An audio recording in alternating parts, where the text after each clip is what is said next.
Maka ingat ya, ada 4 dosa orang yang punya dosa. Ada berapa? Ada 4 dosa orang yang punya dosa. Udah pasti dosa itu dosa ya. Tapi ini ada 4 dosanya orang yang punya dosa. Selain dosanya sendiri gitu ya. Yang pertama, dosanya orang yang punya dosa adalah merasa tidak punya dosa. Jadi saat kita merasa tidak punya dosa, itu dosa. Punya dosa enggak? Enggak ada, Ustaz. Suci saya. Merasa tidak punya dosa itu dosa. Makanya hati-hati. Merasa soleh itu salah, merasa salah itu soleh. Catat buat status tuh. Merasa soleh itu salah, merasa salah itu soleh. Kita ini ke masjid, kita ini ngaji karena satu alasannya, kita ini belum soleh Ustaz, belum baik Ustaz, belum pintar Ustaz. Maka jangan pernah merasa pintar, harusnya pintar merasa. Jadi puntennya, kalau ada orang yang rajin ngaji, rajin taklim, tapi keluar taklim ngerasa paling benar, paling pintar, itu ada masalah itu. Kan harusnya makin ngaji dia makin ngerasa gak ada apa-apanya. Coba Bapak Ibu ya, makin kita mengkaji samudra ilmu, kita tuh makin ngerasa bodoh bener. Betul apa enggak? Makanya jangan sombong kan. Di antara sifat yang membuat iblis tidak masuk surga gara-gara apa? Sombong. Maka ya Allah, dosa saya banyak ya Allah, hamba ini banyak salah ya Allah. Maka hati-hati ya. Dosanya orang yang punya dosa yang pertama apa? Merasa tidak punya dosa. Yang kedua, dosanya orang yang punya dosa adalah bangga dengan dosa dan sibuk dengan dosa orang lain. Apa dosa yang kedua?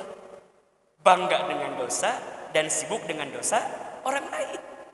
Padahal dia dosanya banyak, tapi dia bangga dengan dosanya. Bahkan tanpa sadar dia sibuk melihat aib dan dosa orang. Ibu bapak, hati-hati dengan membicarakan kejelekan orang lain ya. Nauzubillah. Kalau benar jadi fitnah. Kalau benar jadi gibah, kalau salah jadi fitnah. Jadi ngomongin aib orang itu, kalau salah jadi fitnah, kalau benar jadi apa? Jadi gibah. Dua-duanya gak ada baiknya. Apa perintahnya? Udah, lebih lihat diri kita sendiri dibanding sibuk sama aib orang lain. Kita ini kan kadang-kadang pintar begitu ya. Aib orang kita pintar lihat, aib diri sendiri nggak kita lihat. Dan kita bangga dengan dosa kita. Nauzubillah. Itu dosa yang kedua. Dosa orang yang punya dosa, bangga dengan dosanya dan dia sibuk dengan dosa orang lain. Yang ketiga, dosanya orang yang punya dosa adalah dia yang tidak segera bertobat dari dosanya. Udah tahu salah, tapi dia masih enjoy dengan kesalahannya. Dosa. Maka apa perintah Allah kepada kita? Wa tubu ilallahi ayyuhal mu'minun, kan gitu. Jami'an wa tubu ilallahi jami'an ayyuhal mu'minun. Hai orang-orang beriman, bertobatlah kalian kepada Allah. Taubat jangan nunggu nanti keburu mati. Taubat jangan nunggu kapan-kapan, nanti keburu dikafani. Udah, kalau kita bismillah ada kesempatan taubat sekarang, yuk bismillah, taubat. Ustaz, tapi kan dosa saya banyak. Iya. Kullu bani adamu khata'un wa khairul khata'ina at-tawwabun. Setiap manusia pasti pernah punya salah, betul? Dan sebaik-baiknya orang yang pernah punya salah adalah orang yang segera bertobat kembali kepada Allah. Bahkan kata guru saya, Allah itu lebih mencintai orang yang banyak dosa kemudian dia bertaubat daripada orang yang soleh sedangkan dia merasa tidak punya salah dalam hidupnya. Saya ulangi.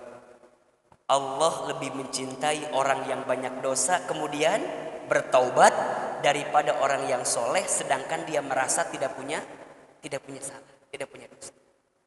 Innallaha yuhibbut tawwabina wa yuhibbul mutatahhirin. Sesungguhnya Allah mencintai orang yang bertaubat dan mensucikan diri. Dosa, orang yang punya dosa yang ketiga adalah tidak mau bertobat dari dosa. Dan yang keempat, dosanya orang yang punya dosa adalah saat dia putus asa dengan ampunan Allah. Maka apa perintah Allah di surat Az-Zumar 53? Qul ya ibadiyalladzina asrafu ala anfusihim la taqnatu min rahmatillah. Kan begitu? Wahai hambaku yang pernah melampaui batas berbuat dosa. Apa?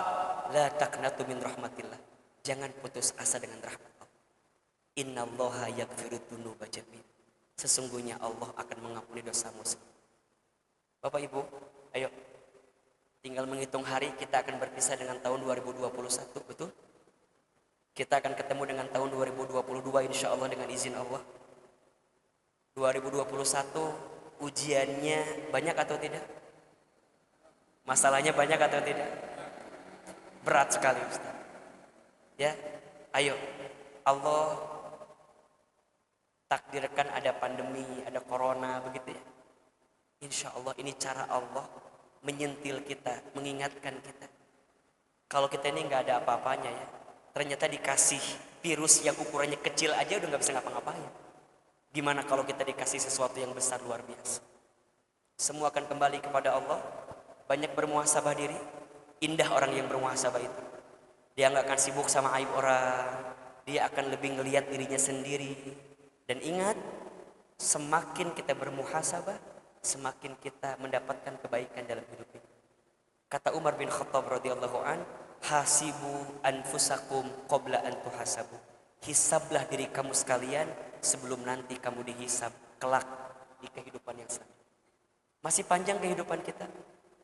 Banyak bekal dari sekarang siapin. Ternyata pada akhirnya ya Bapak Ibu punten ya. Jadi terkenal, jadi hebat, jadi bahagia, jadi banyak uang itu jadi nggak penting ya pada akhirnya. Jadi orang baik aja. Itu yang menjadi penting bagi kita saat kembali kepada Allah. Dari mulai sekarang perbaiki akhlak kita, bantu orang, ya. Bantu orang. Saya banyak menemukan keajaiban dari wafatnya orang yang dermawan itu, luar biasa. Allah cerahkan wajahnya, ringankan tubuhnya. Kemudian bersih, tersenyum